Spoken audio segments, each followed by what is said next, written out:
All right, this is Stingray, and I played through it a couple of times up to speed right there.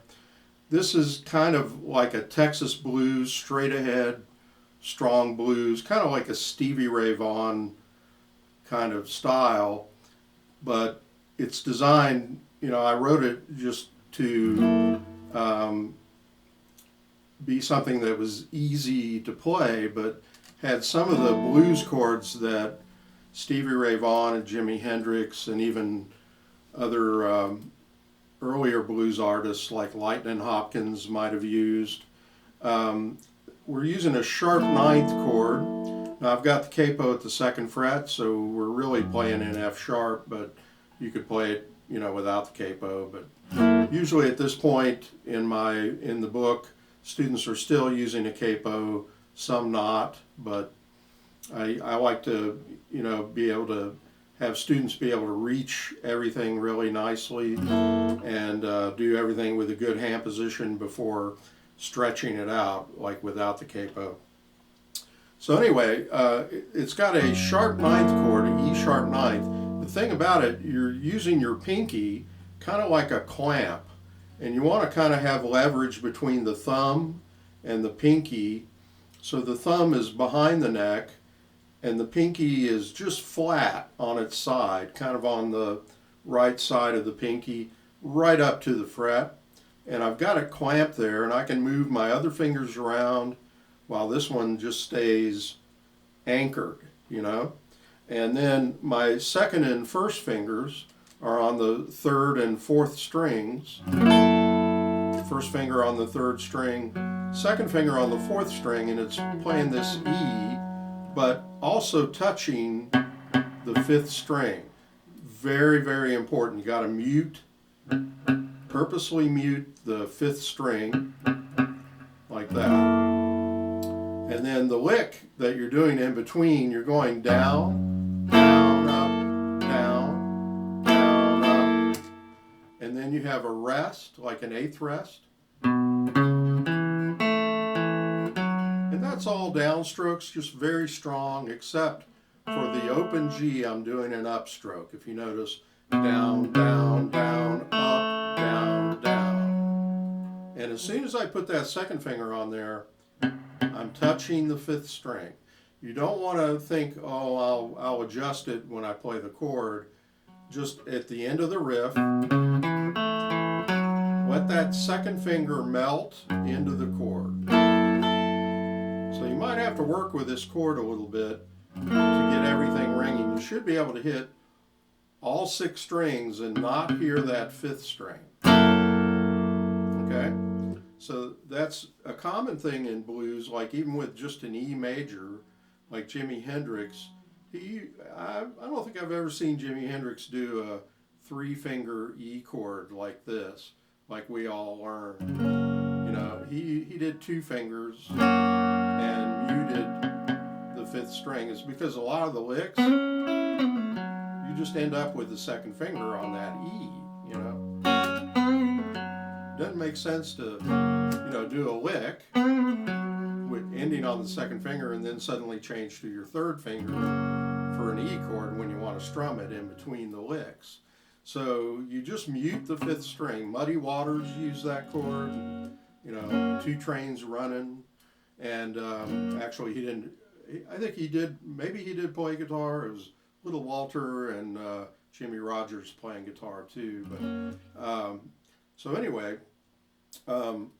now when you get ready to go to the four chord, the A chord has a special fingering, and it's a clamped first finger, and the second finger is on the second fret of the second string, just bent normally, but the first finger is flattening over the third and fourth strings to do you're kind of like making a little capo out of your first finger, collapsing the knuckle, and then add the pinky on the third fret of the first string. Don't use third finger, use your pinky.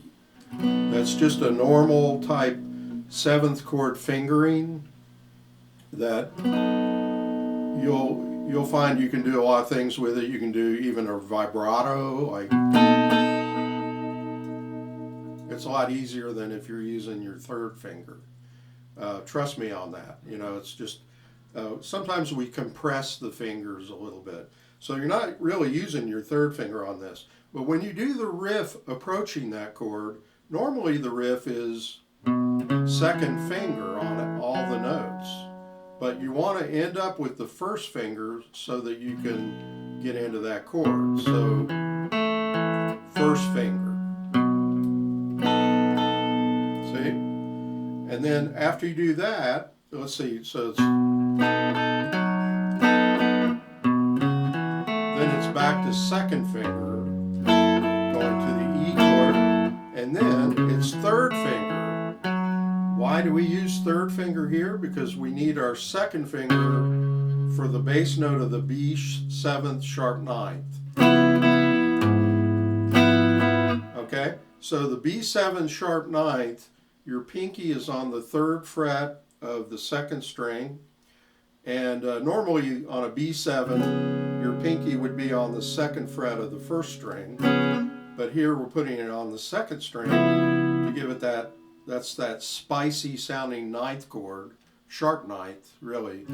It's a normal 9th sounds like this, which is really jazzy, you know, it's a great sounding chord. We use it a lot. But the sharp 9th has a little more spice to it. It's kind of dissonant, almost sounds like wrong notes. But that was used a lot by Jimi Hendrix. It's kind of a funk chord, you know, like Magic Sam of Chicago used it.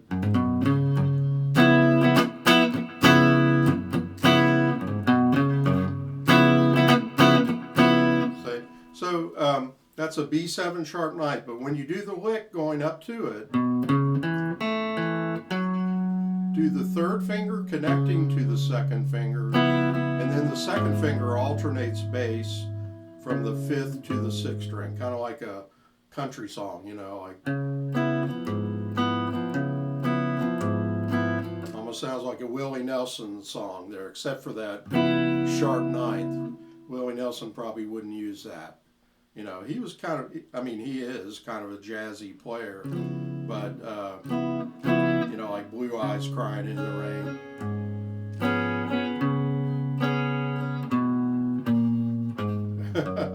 So it's kind of a little country thing we're doing there with the 2nd finger alternating, and then back to the E with the sharp 9th. And then this lick, a little different.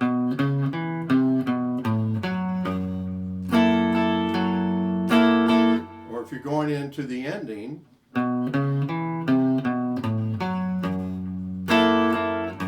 and then use 1st and 4th fingers.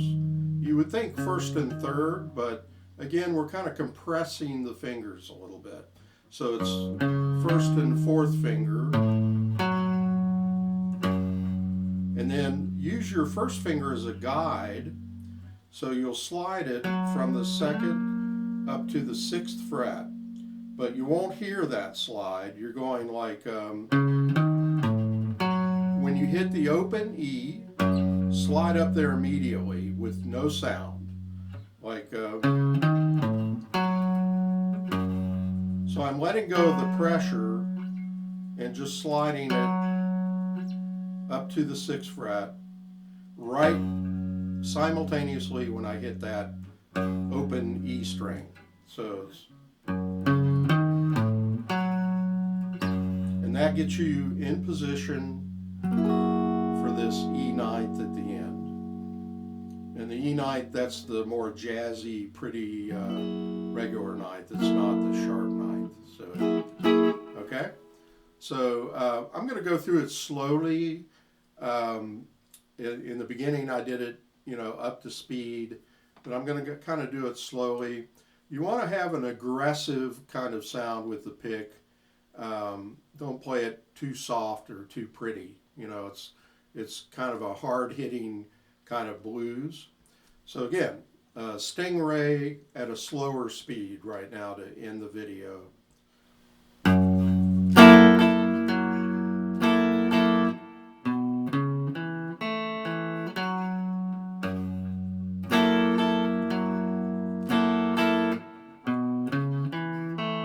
First finger.